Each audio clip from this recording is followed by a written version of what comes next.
अध्याय 2। आपका मस्तिष्क कैसे काम करता है। आपका मस्तिष्क आपकी सबसे कीमती संपत्ति है।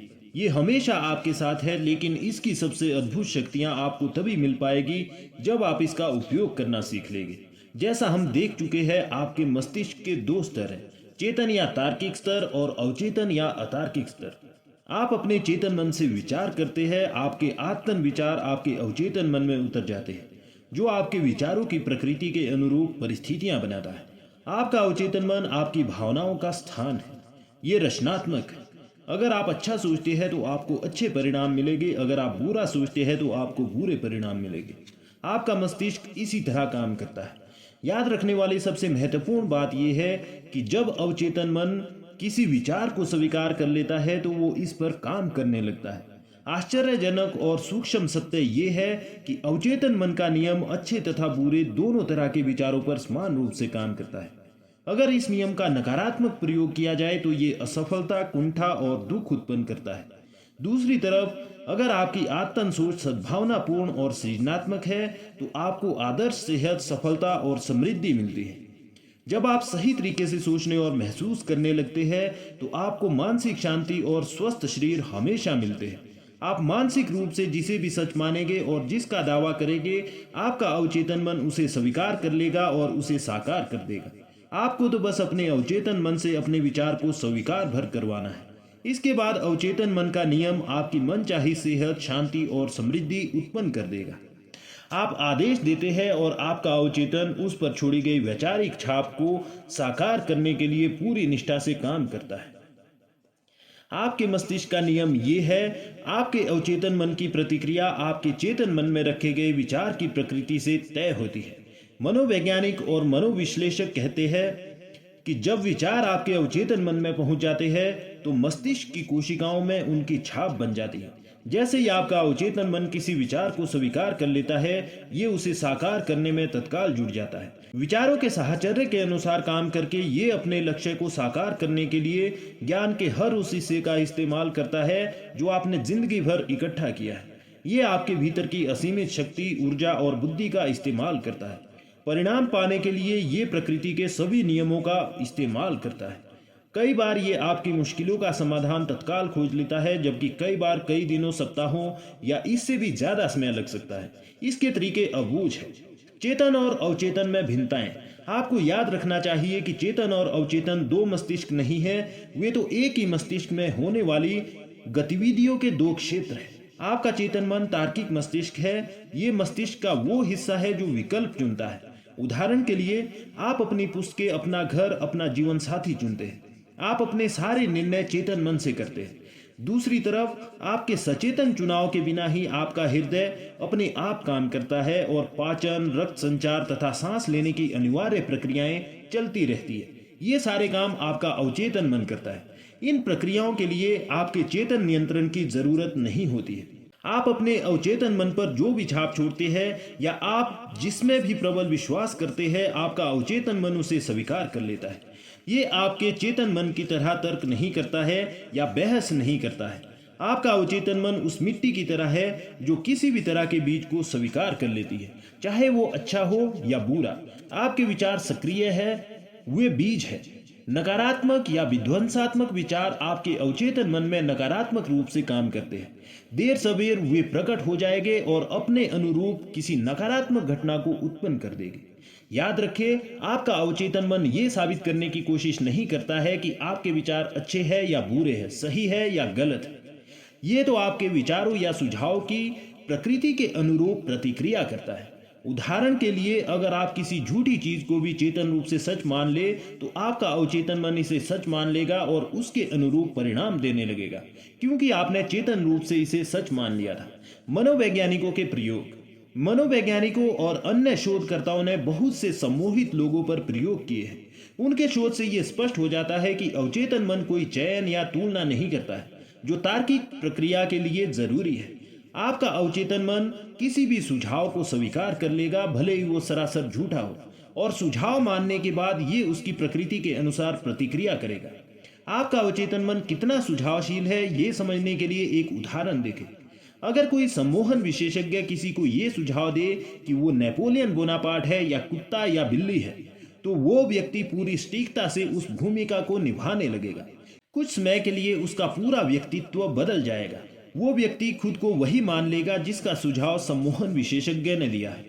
निपुण सम्मोहन विशेषज्ञ की अवस्था में अपने किसी विद्यार्थी को ये सुझाव दे सकता है कि वो अपनी पीठ खुजाए, दूसरे को ये सुझाव दे सकता है कि उसकी नाक से खून बह रहा है, तीसरे को ये सुझाव दे सकता है कि वो संगमरमर की मूर्ति है, तथा चौथे को ये सुझाव दे सकता है कि तापमान शून्य से कम है और वो बर्फ की तरह जम गया है। हर विद्यार्थी उसे दिए गए विशिष्ट सुझाव के अनुरूप काम करेगा।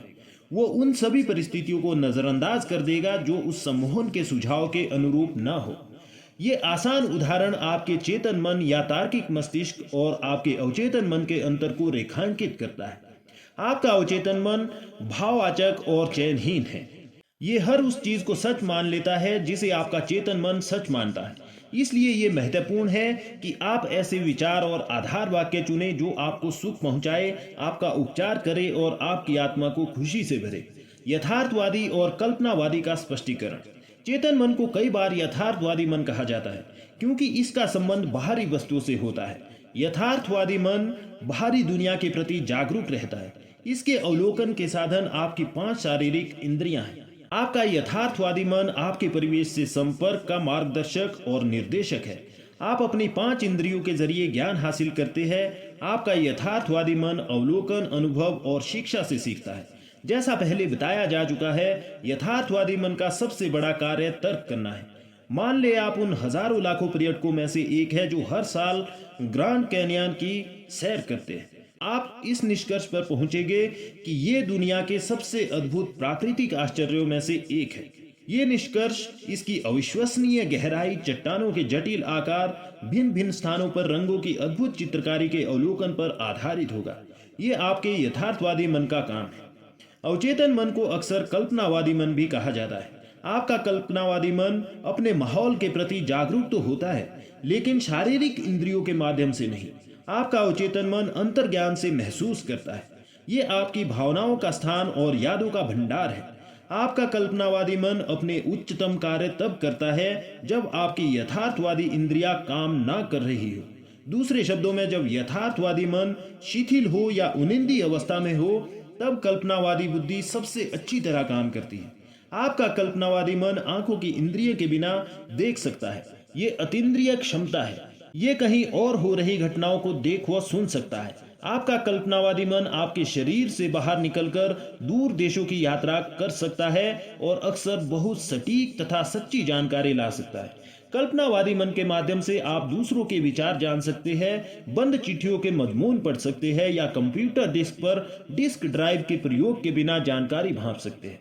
जब आप अपने यथार्थवादी और कल्पनावादी मन की आपसी कार्यविधि को समझ लेते हैं तो आप प्रार्थना की सच्ची कला सीखने की बेहतर स्थिति में पहुंच जाते हैं। अवचेतन मन चेतन मन की तरह तर्क नहीं कर सकता। आप अपने अवचेतन मन को चाहे जो बताए, उसमें बहस या विरोध करने की क्षमता नहीं होती। अगर आप इसे गलत जानकारी देंगे तो भी ये उसे सच मान लेगा, फिर ये उस जानकारी को सही बनाने के लिए काम करेगा। ये आपके गलत सुझाव को भी परिस्थितियों, अनुभवों और घटनाओं में साकार कर देगा। आपके साथ जो भी हुआ है इसलिए हुआ है क्योंकि आपने विश्वास के माध्यम से अपने अवचेतन मन पर उसकी छाप छोड़ी है। अगर आपने गलत संप्रेषण किया है या अपने अवचेतन मन तक विकृत अवधारणाएं पहुंचाई है तो उन्हें जल्द से जल्द सुधारना सबसे महत्वपूर्ण है। इसे करने का सबसे निश्चित तरीका अपने अवचेतन मन को लगातार सृजनात्मक और सद्भावनापूर्ण विचार देते रहना है। बार बार दोहराने पर आपका अवचेतन मन इन्हें स्वीकार कर लेता है। इस प्रकार आप विचार और जीवन की नई तथा ज्यादा अच्छी आदतें डाल सकते हैं क्योंकि आपका अवचेतन मन आदत का स्थान है। आपके चेतन मन के आतन विचार आपके अवचेतन मन में गहरे खांचे बना देते हैं। अगर आपके ये विचार सद्भावनापूर्ण, शांत और सृजनात्मक है तो आपका अवचेतन मन प्रतिक्रिया करते हुए सद्भाव, शांति और सृजनात्मक परिस्थितियां उत्पन्न करेगा। क्या आप डर, चिंता और अन्य प्रकार की विनाशक सोच के शिकार है? इलाज है अपने अवचेतन मन की शक्ति को पहचान कर उसे स्वतंत्रता, खुशी और संपूर्ण स्वास्थ्य के आदेश देना। आपका अवचेतन मन रचनात्मक है और दैवी स्रोत के साथ एक रूप है। ये उस स्वतंत्रता, खुशी और संपूर्ण स्वास्थ्य को उत्पन्न करने लगेगा जिसका आदेश आपने पूरे विश्वास से दिया है। सुझाव की जबरदस्त शक्ति। हमने अब तक जिन बातों पर विचार किया है उनसे आप देख सकते हैं कि आपका चेतन मन द्वारपाल की तरह है। इसका एक बहुत महत्वपूर्ण कार्य गलत सुझाव से आपके अवचेतन मन की रक्षा करना है। ये इसलिए महत्वपूर्ण है क्योंकि ये मस्तिष्क के एक मूलभूत नियम पर आधारित है। आपका अवचेतन मन सुझाव के प्रति बेहद संवेदनशील है। जैसा आप जानते हैं, आपका अवचेतन मन तुलना या विरोध नहीं कर सकता। ये तर्क वितर्क नहीं कर सकता है और खुद कुछ नहीं सोच सकता। ये सभी काम चेतन मन के हैं। अवचेतन मन तो बस चेतन मन द्वारा इस पर छोड़ी गई छापों पर प्रतिक्रिया करता है। ये कार्य की अलग अलग दिशाओं में से किसी एक को नहीं चुन सकता है। इसे तो जो दिया जाता है ये उसे ले लेता है। सुझाव में बहुत शक्ति होती है। कल्पना करें कि आप किसी ऐसे जहाज पर है जो थोड़ा हिल रहा है। आप एक भयभीत सहयात्री के पास जाकर कहते हैं, आपकी हालत अच्छी नहीं दिख रही है, आपका चेहरा बिल्कुल हरा लग रहा है। मुझे लगता है कि आपको समुद्री यात्रा में होने वाली मतली हो सकती है। क्या मैं आपको कैबिन तक पहुंचा दूं? यात्री का चेहरा पीला पड़ जाता है। आपने मतली के बारे में जो सुझाव अभी अभी दिया है वो उसके खुद के डर और आशंका से मेल खाता है। वो आपकी मदद लेकर डेक के नीचे अपने कैबिन में पहुंच जाती है। वहां पहुंचने पर आपका नकारात्मक सुझाव जिसे उसने सही मान लिया था सच हो जाता है।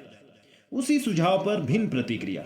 ये समझना बहुत जरूरी है कि एक ही सुझाव पर अलग अलग लोग अलग अलग तरीके से प्रतिक्रिया करेंगे। ऐसा इसलिए है क्योंकि उनके विश्वास या अवचेतन की कंडीशनिंग अलग अलग होती है। मान ले सहयात्री के बजाय आप किसी जहाजी के पास जाकर कहते हैं, हेलो, आपकी हालत ठीक नहीं दिख रही, कहीं आपको समुद्री यात्रा के कारण मतली तो नहीं आने वाली है। ये जहाजी के मिजाज पर निर्भर करता है कि वो आपके लचर मजाक पर हंसे या आपको वहां से दफा होने को कह दे। आपके सुझाव का उस पर कोई असर नहीं हुआ क्योंकि उसके मन में ये विश्वास है कि समुद्री यात्रा में उसे कभी मतली नहीं हो सकती। इस कारण उसे जरा भी डर या चिंता महसूस नहीं होगी, उल्टे आत्मविश्वास सामने आएगा। डिक्शनरी आपको बता देगी कि सुझाव किसी चीज को किसी के मस्तिष्क में डालने का काम है। ये वो मानसिक प्रक्रिया है जिससे सुझाया गया विचार स्वीकार किया जाता है या कार्य रूप में परिणत होता है। याद रहे, कोई भी सुझाव चेतन मन की इच्छा के बिना अवचेतन मन पर छाप नहीं छोड़ सकता। आपके चेतन मन में उस सुझाव को अस्वीकार करने की शक्ति होती है। जहाजी को समुद्री यात्रा के कारण मतली का कोई डर नहीं था। उसे पूरा भरोसा था कि वह इससे सुरक्षित है, इसलिए नकारात्मक सुझाव में उसे डराने की शक्ति नहीं थी। लेकिन आपकी सहयात्री पहले से ही बीमार होने के बारे में चिंतित थी, इसलिए आपके सुझाव के अनुरूप परिस्थितियां बन गई। हम सब के अपने अंदरूनी डर, मान्यताएं, राय होती है। ये अंदरूनी मान्यताएं हमारे जीवन को नियंत्रित करती है। सुझाव में स्वयं की कोई शक्ति नहीं होती है। इसकी शक्ति तो इस बात से उत्पन्न होती है कि आप इसे मानसिक रूप से स्वीकार कर लेते हैं। सिर्फ तभी आपकी अवचेतन शक्तियां सुझाव की प्रकृति के अनुरूप काम करती है। उसने अपना हाथ कैसे गंवाया? कई सालों से मैं कैक्सटन हॉल में लंदन ट्रूथ फोरम में नियमित रूप से भाषण दे रहा हूँ, जिसे मैंने कुछ साल पहले स्थापित किया था। इसकी निदेशक डॉक्टर यूलिन फ्लीट ने मुझे एक आदमी के बारे में बताया जिसकी छोटी बेटी को रियूमेटाइड अर्थराइटिस की दर्दनाक चर्म रोग सोरायसिस था। कई जगह इलाज हुआ लेकिन डॉक्टरों की तमाम कोशिशों के बाद भी कोई फायदा नहीं हुआ। वो आदमी हताश हो गया। वो खुद से और अपने दोस्तों से बार बार कहता था, अपनी बेटी को भली चंगी देखने के लिए मैं अपना दाहिना हाथ देने को भी तैयार हूँ। डॉक्टर फ्लीट के अनुसार एक दिन परिवार सैर सपाटे पर गया। कार की दुर्घटना हो गई और पिता का दाहिना हाथ कंधे से अलग हो गया। अस्पताल से घर लौटने पर उसने पाया कि उसकी बेटी का अर्थराइटिस और चर्म रोग बिल्कुल ठीक हो चुका था। आपको बहुत सतर्क रहना होगा कि आप अवचेतन मन को सिर्फ वही सुझाव दे जो सही तरीके से उपचार करे, वरदान दे, ऊपर उठाए और प्रेरित करे। याद रखिए, आपका अवचेतन मन मजाक नहीं समझता है। ये तो आपके आदेश का शब्दशः पालन करता है। आत्म सुझाव ने डर को किस तरह भगाया? आत्म सुझाव का मतलब है खुद को किसी निश्चित और विशिष्ट बात का सुझाव देना। हर साधन की तरह इसके भी गलत प्रयोग से नुकसान हो सकता है, लेकिन सही तरीके से इस्तेमाल करने पर यह बहुत उपयोगी बन जाता है। जेनेट आर एक प्रतिभावान युवा गायिका थी। उसे ओपेरा प्रोडक्शन में एक महत्वपूर्ण भूमिका के ऑडिशन के लिए जाना था। वो ऑडिशन के लिए बेताब तो थी लेकिन आशंकित भी थी। पहले भी 3 बार उसे निर्देशकों के सामने ऑडिशन दिया था लेकिन बुरी तरह असफल हो गई थी। कारण असफल होने का डर था। उसकी आवाज अच्छी थी लेकिन वो खुद से कहती रहती थी, जब गाने का वक्त आएगा तो मैं बुरा गाऊंगी, मुझे वो भूमिका कभी नहीं मिलेगी, वे मुझे पसंद नहीं करेंगे, वे सोचेंगे कि मैंने कोशिश करने की हिम्मत भी कैसे की। मैं ऑडिशन देने तो जाऊंगी लेकिन मैं जानती हूँ कि मैं असफल हो जाऊंगी। उसके अवचेतन मन ने इन नकारात्मक आत्म सुझाव को आग्रह मान लिया। ये उन्हें सच साबित करने में जुट गया और उन्हें परिस्थितियों में बदल दिया। कारण अनचाहा आत्म सुझाव था। उसका डर हकीकत में बदल गया और उसके विचार सच हो गए। ये युवा गायिका आखिरकार अपने नकारात्मक आत्म सुझाव से उबरने में सफल हुई। उसने सकारात्मक आत्म सुझाव के माध्यम से उनका विरोध करके ये काम किया। हर दिन 3 बार वो एक शांत कमरे में अकेली जाती थी, एक कुर्सी पर आराम से बैठ जाती थी, अपने शरीर को ढीला छोड़ देती थी और आंखें बंद कर लेती थी। वो अपने मस्तिष्क और शरीर को यथासंभव स्थिर कर लेती थी। शारीरिक निष्क्रियता मानसिक निष्क्रियता को प्रेरित करती है और मस्तिष्क को सुझाव के प्रति अधिक ग्रहणशील बना देती है। डर के सुझाव का प्रतिकार करने के लिए वो खुद से बार बार कहती थी, मैं बहुत अच्छा गाती हूँ, मैं शांत, संतुलित, आत्मविश्वासी हूँ। हर बार वो इस कथन को धीरे धीरे शांति से और भावना के साथ 5 से 10 बार दोहराती थी। वो दिन में 3 बार ये काम करती थी और एक बार रात को सोने से ठीक पहले। एक सप्ताह बाद वो बहुत शांत और आत्मविश्वासी हो गई। जब निर्णायक दिन आया तो उसने बहुत बढ़िया ऑडिशन दिया और उसे भूमिका मिल गई। उसकी याद कैसे लौटी? 75 साल की एक महिला को हमेशा से अपनी याददाश्त पर गर्व था। हालांकि बाकी सब की तरह वो भी कभी कभार चीजें भूल जाती थी, लेकिन वो इस तरफ ध्यान नहीं देती थी। बहरहाल जब उसकी उम्र बढ़ी तो वो भूलने के मौकों पर ध्यान देने लगी और उनके बारे में चिंता करने लगी। जब भी वो कोई चीज भूल जाती थी तो हर बार खुद से कहती थी, बुढ़ापे के कारण मेरी याददाश्त कमजोर होती जा रही है। इस नकारात्मक आत्म सुझाव के कारण वो और ज्यादा नाम तथा घटनाएं भूलने लगी। वो हताश हो गई। सौभाग्य से उसे ये एहसास हो गया कि वो खुद को किस तरह नुकसान पहुंचा रही है। उसने इस प्रक्रिया को उलटने का संकल्प किया। जब भी वो सोचने लगती थी मेरी याददाश्त कमजोर होती जा रही है, तो वो रुक जाती थी। यही नहीं, वो जानबूझकर इस प्रक्रिया को उलट देती थी। दिन में कई बार वो सकारात्मक आत्म सुझाव का अभ्यास करती थी। वो खुद से कहती थी, आज मेरी याददाश्त हर तरह से सुधर रही है। मुझे जो भी याद रखना चाहिए वो मुझे हर पल हर जगह हमेशा याद रहेगा। मुझे घटनाएं स्पष्टता से याद रहेगी। मैं जो भी याद करना चाहूंगी वो मुझे तत्काल याद आ जाएगा। मुझ में हर दिन तेजी से सुधार हो रहा है। बहुत जल्दी मेरी याददाश्त पहले से बहुत अच्छी हो जाएगी।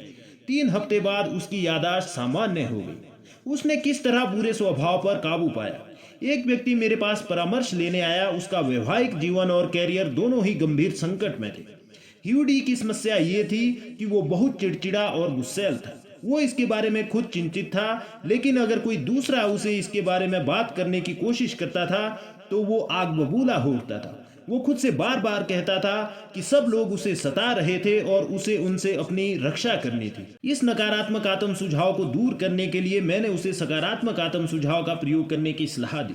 दिन में कई बार, सुबह, दोपहर और रात को सोने से पहले उसे खुद से बार बार ये कहना था, आगे से मैं ज्यादा अच्छे स्वभाव का बनूंगा। अब मेरी सामान्य मनोदशा खुशी, सुख और खुशमिजाजी की हो रही है। हर दिन मैं अधिक प्रेम करने काबिल और समझदार बन रहा हूँ। मैं अपने आसपास के सभी लोगों के लिए आनंद और सद्भावना का केंद्र रहूंगा तथा अपने अच्छे व्यवहार से उन्हें खुश कर दूंगा। ये सुखद खुशनुमा स्वभाव अब मेरी सामान्य सहज मानसिक स्थिति बन रही है। मैं एहसानमंद हूँ। 1 महीने बाद उसकी पत्नी और सहकर्मी कहने लगे कि अब उसके साथ रहना बहुत अच्छा हो गया है। बाहरी सुझाव पर कुछ टिप्पणियां। बाहरी सुझाव का मतलब है किसी दूसरे व्यक्ति के सुझाव। सभी युगों और दुनिया के हर हिस्से में सुझाव की शक्ति ने मानव जाति के जीवन में प्रमुख भूमिका निभाई है। राजनीतिक मान्यताएं, धार्मिक आस्थाएं और सांस्कृतिक परंपराएं बाहरी सुझाव की शक्ति की बदौलत ही फलती फूलती और कायम रहती है। सुझाव का प्रयोग स्वयं को अनुशासित और नियंत्रित करने के साधन के रूप में किया जा सकता है। इसका प्रयोग दूसरों पर नियंत्रण करने के लिए भी किया जा सकता है जिन्हें मस्तिष्क के नियमों की समझ नहीं है। सृजनात्मक रूप में ये अद्भुत और बेहतरीन है। नकारात्मक रूप में ये मस्तिष्क की प्रतिक्रिया के सभी प्रतिमानों में सबसे विध्वंसात्मक है। इसके परिणाम दुख, असफलता, कष्ट, बीमारी और तबाही हो सकते हैं। क्या आपने इनमें से किसी को स्वीकार किया है? पैदा होने के बाद से हम पर नकारात्मक सुझाव की बमबारी होने लगती है, क्योंकि हम ये नहीं जानते कि उनका विरोध कैसे किया जाए। इसलिए अवचेतन रूप से हम उन्हें स्वीकार कर लेते हैं और अपने अनुभव में बदल लेते हैं। नकारात्मक सुझाव के कुछ उदाहरण हैं। तुम कुछ नहीं कर सकते, तुम कभी कुछ नहीं बन पाओगे, तुम्हें ऐसा नहीं करना चाहिए, तुम असफल हो जाओगे, तुम्हारी सफलता की बिल्कुल संभावना नहीं है, तुम बिल्कुल गलत हो, इससे कोई फायदा नहीं होगा, महत्वपूर्ण ये नहीं है कि तुम क्या जानते हो, महत्वपूर्ण तो ये है कि तुम किसे जानते हो। दुनिया रसातल को जा रही है। क्या फायदा, किसी को कोई फर्क नहीं पड़ता है। इतनी ज्यादा कोशिश करने से कोई फायदा नहीं है। तुम्हारी उम्र अब ज्यादा हो चुकी है। स्थितियां बिगड़ती जा रही है। जिंदगी मशीनी चक्की बनकर रह गई है। प्रेम सिर्फ पक्षियों के लिए है। तुम कभी नहीं जीत सकते। सावधान रहना, तुम्हें भयंकर बीमारी हो सकती है। कोई भी भरोसे के काबिल नहीं है। इस तरह के बाहरी सुझाव को स्वीकार करके आप उन्हें साकार करने में सहयोग देते हैं। बचपन में आप दूसरों के सुझाव का विरोध नहीं कर सकते थे। आपको इसके बारे में ज्यादा पता नहीं था। आपके लिए आपका मस्तिष्क और इसे चेतन तथा अवचेतन हिस्से के ऐसे रहस्य थे जिनके बारे में आप सोच भी नहीं सकते थे। बहरहाल, वयस्क होने के बाद आप चयन कर सकते हैं। आप सकारात्मक आत्म सुझाव का प्रयोग करके अपनी कंडीशनिंग दोबारा कर सकते हैं और अतीत की छापों को बदल सकते हैं। इसका पहला कदम उन बाहरी सुझाव के प्रति जागरूक बनना है जो आप पर काम कर रहे हैं। अगर जांच ना की जाए तो वे व्यवहार के ऐसे संस्कार डाल सकते हैं जो आपको व्यक्तिगत और सामाजिक जीवन में असफल बना देगी। सृजनात्मक आत्म सुझाव आपको नकारात्मक कंडीशनिंग से मुक्त कर सकता है। अगर ऐसा नहीं किया गया तो नकारात्मक कंडीशनिंग आपके जीवन को विकृत कर देगी और अच्छी आदतों के विकास को मुश्किल या असंभव बना देगी। आप नकारात्मक सुझाव का विरोध कर सकते हैं। अखबार उठा ले या टीवी पर न्यूज़ देखे, हर दिन आप दर्जनों ऐसी खबरें सुनेंगे जो निरर्थकता, डर, चिंता, तनाव और भावी तबाही के बीज बो सकती है। अगर आप उन्हें सच मान ले और अपने भीतर जगह दे दे तो डर के ये विचार आपकी जीतने की इच्छा को ही खत्म कर देंगे। बहरहाल, जब आप ये समझ लेते हैं कि आपको इन्हें स्वीकार करने की जरूरत नहीं है तो आपके सामने विकल्प खुल जाते हैं। अपने अवचेतन मन को सृजनात्मक आत्म सुझाव देकर आप में इन सभी विध्वंसात्मक विचारों का विरोध करने की शक्ति है। नियमित रूप से दूसरों के थोपे गए नकारात्मक सुझाव की जांच करते रहे। आपको इन विनाशक आत्म सुझाव की दया पर रहने की जरूरत नहीं है। हम सभी ने अपने बचपन, किशोरावस्था, वयस्क जीवन में इसकी वजह से कष्ट भोगे। अगर आप पीछे मुड़कर देखें तो आसानी से याद कर सकते हैं कि माता पिता, दोस्तों, रिश्तेदारों, टीचर्स और सहयोगियों ने किस तरह आपको नकारात्मक सुझाव दिए थे। उनकी कही गई बातों का विश्लेषण करें और उनमें छिपे अर्थ की गौर से जांच करें। आप पाएंगे कि उनमें से ज्यादातर बातें झूठी थी। उनका छिपा हुआ उद्देश्य आप में डर पैदा करके आपको नियंत्रित करना था और है। बाहरी सुझाव की ये प्रक्रिया हर घर, ऑफिस, फैक्ट्री और क्लब में चलती है। धीरे धीरे आपको पता चल जाएगा कि जाने अनजाने में लोगों के सुझाव का उद्देश्य ये होता है कि आप वैसा ही सोचे, महसूस करें और काम करें जैसा चाहते हैं, ताकि उन्हें फायदा पहुंचे, भले ही आपको नुकसान हो जाए। किस तरह सुझाव ने एक आदमी की जान ली। मेरे दूर के एक रिश्तेदार ने भारत की एक मशहूर महिला भविष्यवक्ता से अपना भविष्य पूछा। ज्योतिषी ने उसे बताया कि उसका दिल बहुत कमजोर है और वो अगली अमावस्या को मर जाएगा। मेरा रिश्तेदार स्तब्ध रह गया। उसने अपने परिवार के हर व्यक्ति को भविष्यवाणी बताई। उसने अपने वकील से मिलकर वसीयत ठीक करवा ली। जब मैंने उसे उसके विश्वास से डिगाने की कोशिश की तो उसने मुझे बताया कि उस भविष्यवक्ता में अद्भुत परालौकिक शक्तियां हैं। वो भविष्यवक्ता लोगों का बहुत भला या बुरा कर सकती है। उसे भविष्यवाणी के सच्चाई पर पूरा भरोसा था। जब अमावस्या करीब आने लगी तो वो खोया खोया रहने लगा। 1 महीने पहले ये आदमी खुश, स्वस्थ, उत्साही और जोशीला था। अब वो बीमार दिखने लगा। अमावस्या के दिन उसे बहुत बुरा हार्ट अटैक आया। वो मर गया, हालांकि उसे ये पता ही नहीं था कि अपनी मौत का कारण वो खुद था। हम में से कितनों ने इस तरह की कहानियां सुनी हैं और ये सोचकर थोड़े कांपे हैं कि ये दुनिया रहस्यमयी, अनियंत्रित शक्तियों से भरी पड़ी है। हाँ, दुनिया शक्तियों से भरी पड़ी है, लेकिन वे ना तो रहस्यमय है और ना ही अनियंत्रित। मेरे रिश्तेदार ने खुद अपनी जान ले ली क्योंकि उसने एक सशक्त सुझाव को अपने अवचेतन मन में दाखिल होने दिया। उसे भविष्यवक्ता की शक्तियों पर भरोसा था, इसलिए उसने उसकी भविष्यवाणी को पूरा स्वीकार कर लिया। आइए अवचेतन मन की कार्यविधि की जानकारी के आधार पर इस घटना को देखें। व्यक्ति का चेतन या तार्किक मस्तिष्क जिस बात पर यकीन करता है, अवचेतन मन उसे स्वीकार कर लेता है और उसके अनुरूप कार्य करता है। मेरा रिश्तेदार जब उस भविष्यवक्ता के पास गया तो वो सुझाव ग्रहण करने की मनोदशा में था। भविष्यवक्ता ने उसे एक नकारात्मक सुझाव दिया जिसे उसने सच मान लिया। वो दहशत में आ गया। उसे पूरा विश्वास था कि अगली अमावस्या को वो मरने वाला है। उसने इसके बारे में सबको बता दिया और अपनी मौत की तैयारी करने लगा। मौत के बारे में उसके डर और आशंका को उसके अवचेतन मन ने सही मान लिया तथा उसकी मौत को हकीकत में बदल दिया। जिस महिला ने उसकी मौत की भविष्यवाणी की थी, उसकी शक्ति मैदान के पत्थरों और लकड़ियों से ज्यादा नहीं थी। उसके सुझाव में जान लेने की शक्ति नहीं थी। अगर वो आदमी मन के नियमों को जानता तो वो इस नकारात्मक सुझाव को पूरी तरह से अस्वीकार कर देता और भविष्यवक्ता के शब्दों पर जरा भी ध्यान नहीं देता। अगर वो जानता कि वो अपने ही विचारों और भावनाओं द्वारा नियंत्रित है तो वो जिंदा रह सकता था। अब भविष्यवक्ता की भविष्यवाणी बख्तर बंद टैंक पर फेंकी गई रबड़ की गेंद जैसी होती। वो आसानी से उसके सुझाव को नकार सकता था और हवा में उड़ा सकता था, जिससे उसे कोई नुकसान नहीं होता। इसके बजाय जागरूकता और समझ की कमी के कारण उसने अपनी मौत को खुद ही बुला लिया। दूसरों के सुझाव में अपनी कोई शक्ति नहीं होती है। आप अपने विचारों द्वारा उन्हें शक्ति देते हैं।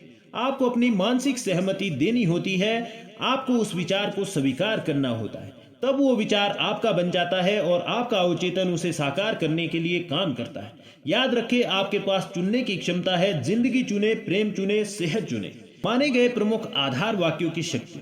प्राचीन यूनान के जमाने से दार्शनिक और तर्कशास्त्रियों ने सिलोजिज्म नामक तर्क का अध्ययन किया है। सिलोजिज्म में मस्तिष्क व्यवहारिक संदर्भ में तर्क करता है। इसका मतलब यह है कि आपका चेतन मन जिन प्रमुख आधार वाक्यों को सच मानता है, उसी से वो निष्कर्ष तय होता है जिस पर आपका अवचेतन मन पहुंचेगा। इस बात से कोई फर्क नहीं पड़ता है कि वो सवाल या समस्या कौन सी है। अगर आधार वाक्य सही है तो निष्कर्ष अवश्य सही होगा। उदाहरण के लिए, हर गुण प्रशंसनीय है। दयालुता एक गुण है, इसलिए दयालुता प्रशंसनीय है। या ये सभी निर्मित चीजें बदलती और खत्म होती है। मिस्र के पिरामिड निर्मित चीजें हैं, इसलिए पिरामिड बदलेंगे और खत्म होंगे। पहले वाक्य को प्रमुख आधार वाक्य कहा जाता है और सही आधार वाक्य से सही निष्कर्ष निकलते हैं। कॉलेज के एक प्रोफेसर ने न्यूयॉर्क सिटी के टाउन हॉल में मस्तिष्क विज्ञान पर मेरे कुछ भाषण सुने। वे बाद में मुझसे मिलने आए। उन्होंने मुझसे कहा, मेरे जीवन में हर चीज गड़बड़ है। मैं अपनी सेहत, दौलत और मित्र गंवा चुका हूँ। मैं जिस चीज को छूता हूँ बिगड़ जाती है। मैंने उन्हें समझाया कि उनकी समस्याएं तार्किक रूप से उनके आत्म विनाशक प्रमुख आधार वाक्य से उत्पन्न हुई है। अपने जीवन को बदलने के लिए उन्हें अपने चिंतन में एक नया प्रमुख आधार वाक्य स्थापित करना होगा। उन्हें इस विश्वास को सही मानना होगा कि उनके अवचेतन मन की असीमित बुद्धिमत्ता उन्हें आध्यात्मिक, मानसिक और भौतिक मार्गदर्शन दे रही है, निर्देशित कर रही है और समृद्ध बना रही है। जब वे ऐसा कर लेंगे तो उनका अवचेतन मन अपने आप उन्हें समझदारी से निर्णय लेने के लिए निर्देशित करेगा, उनके शरीर का उपचार कर देगा और उनकी मानसिक शांति लौटा देगा। प्रोफेसर ने अपने जीवन की मनचाही तस्वीर बनाई। उनका प्रमुख आधार वाक्य ये था, असीमित बुद्धिमत्ता हर तरीके से मुझे मार्गदर्शन दे रही है। मैं पूरी तरह स्वस्थ हूँ और मेरे मस्तिष्क तथा शरीर में सामंजस्य का नियम काम करता है। मेरे पास सौंदर्य, प्रेम, शांति और प्रचुरता है। सही कर्म और दैवी विधान के सिद्धांत मेरे पूरे जीवन पर शासन करते हैं। मैं जानता हूं कि मेरा प्रमुख आधार वाक्य जीवन के शाश्वत नियमों पर आधारित है और मैं जानता, महसूस करता तथा विश्वास करता हूं कि मेरा अवचेतन मन मेरे चेतन मन की विचार प्रकृति के अनुरूप प्रतिक्रिया करेगा। बाद में उन्होंने मुझे अपनी प्रगति की जानकारी देते हुए लिखा, मैंने अपने प्रमुख आधार वाक्य को धीरे धीरे शांति से और प्रेम से दिन में कई बार दोहराया। मैं जानता था कि वे मेरे अवचेतन मन की गहराई में उतर रहे हैं। मुझे यकीन था कि मुझे मस्तिष्क के नियमों के आधार पर परिणाम मिलेंगे।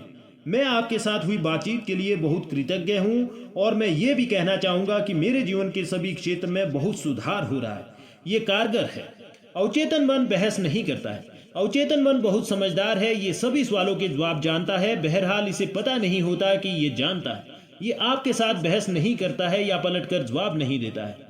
ये ऐसा नहीं करता है। आप मुझ पर इस तरह के सुझाव की छाप ना छोड़ें। जब आप कहते हैं मैं ये नहीं कर सकता, मेरी उम्र बहुत ज्यादा हो गई है, मैं इस जिम्मेदारी को नहीं निभा सकता, मैं गलत जगह गलत घर में पैदा हो गया था, मैं सही नेताओं को नहीं जानता हूं, तो आप इन नकारात्मक विचारों को अपने अवचेतन मन में भर रहे हैं। ये इनके अनुरूप प्रतिक्रिया करता है। आप दरअसल अपनी ही भलाई का रास्ता रोक रहे हैं। आप अपने जीवन में कमी, सीमा और कुंठा उत्पन्न कर रहे हैं। जब आप अपने चेतन मन में बाधा, अवरोध और विलंब की कल्पना करते हैं तो आप अपने अवचेतन मन की बुद्धिमत्ता और ज्ञान का लाभ नहीं ले पाते।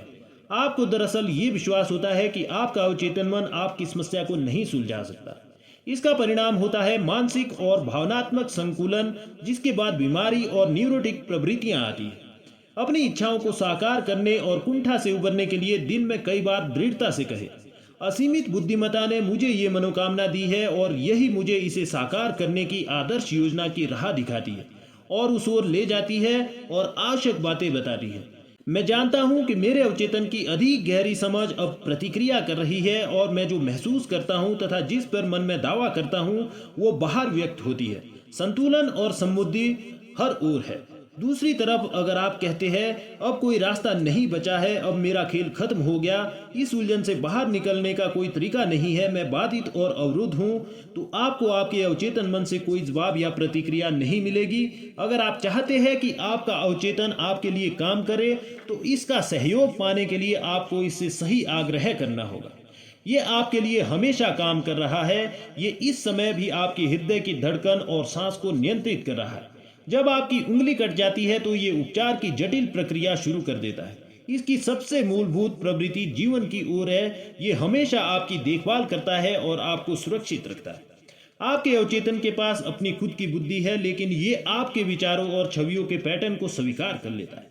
जब आप किसी समस्या का जवाब तलाशते हैं तो आपका अवचेतन प्रतिक्रिया करेगा, लेकिन ये आपसे उम्मीद करेगा कि आप अपने चेतन मन में किसी सच्चे निर्णय या फैसले पर पहुंच जाए। आपको ये मानना होगा कि आपके अवचेतन मन के पास जवाब है।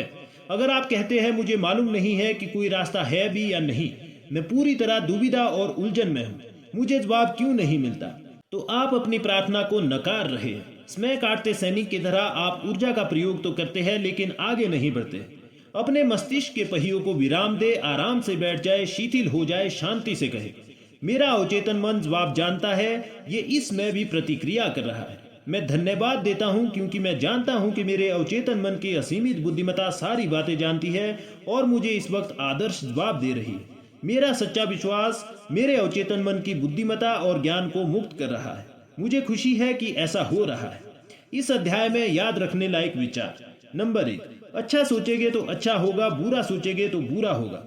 आप वही बनेंगे जो आप दिन भर सोचते हैं। नंबर 2, आपका अवचेतन मन आपके साथ बहस नहीं करता है, यह आपके चेतन मन के आदेश को चुपचाप मान लेता है। अगर आप कहते हैं मैं इसका खर्च नहीं उठा सकता, तो आपका अवचेतन इसे सच बनाने के लिए काम करने लगता है। कोई ज्यादा अच्छा विचार चुने, इसके बजाय इसे ये आदेश दे मैं इसे खरीदूंगा, मैं इसे अपने मन में स्वीकार करता हूँ। नंबर 3, आपके पास चुनने की शक्ति है। स्वास्थ्य और खुशी को चुने। आप दोस्ताना या गैर दोस्ताना होने का चुनाव कर सकते हैं। सहयोगी, खुश, दोस्ताना, प्रेम करने योग्य बनने का चुनाव करेंगे तो सारा संसार प्रतिक्रिया करेगा। अद्भुत व्यक्तित्व विकसित करने का यह सबसे अच्छा तरीका है। नंबर 4, आपका चेतन मन द्वारपाल है। इसका प्रमुख काम झूठी छापों से आपके अवचेतन मन की रक्षा करना है। ये विश्वास करने का चुनाव करें कि कोई अच्छी चीज हो सकती है और अभी हो रही है। चुनाव करने की क्षमता आपकी सबसे बड़ी शक्ति है। खुशी और प्रचुरता का चुनाव करें। नंबर 5, दूसरों के सुझाव और बातों में आपको चोट पहुंचाने की जरा भी शक्ति नहीं है। एकमात्र शक्ति आपके अपने विचारों में है। आप दूसरों के विचारों या सुझाव को अस्वीकृत करने का चुनाव कर सकते हैं और अच्छे विचारों को दृढ़ता से कह सकते हैं। आपके पास ये चुनाव करने की शक्ति है कि आप कैसी प्रतिक्रिया करेंगे। नंबर 6, अपने शब्दों पर ध्यान दें। आपको हर आलसी शब्द का हिसाब देना होगा। कभी ये ना कहे मैं असफल हो जाऊंगा, मेरी नौकरी छूट जाएगी, मैं किराया नहीं चुका सकता।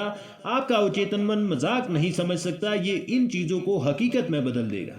नंबर 7, आपका मस्तिष्क बुरा नहीं है। प्रकृति की कोई भी शक्ति बुरी नहीं होती है। ये इस बात पर निर्भर करता है कि आप प्रकृति की शक्तियों का कैसा प्रयोग करते हैं। अपने मस्तिष्क का प्रयोग हर जगह सभी लोगों को वरदान देने, उपचार करने और प्रेरित करने के लिए करें। नंबर 8, कभी ये ना कहे मैं नहीं कर सकता।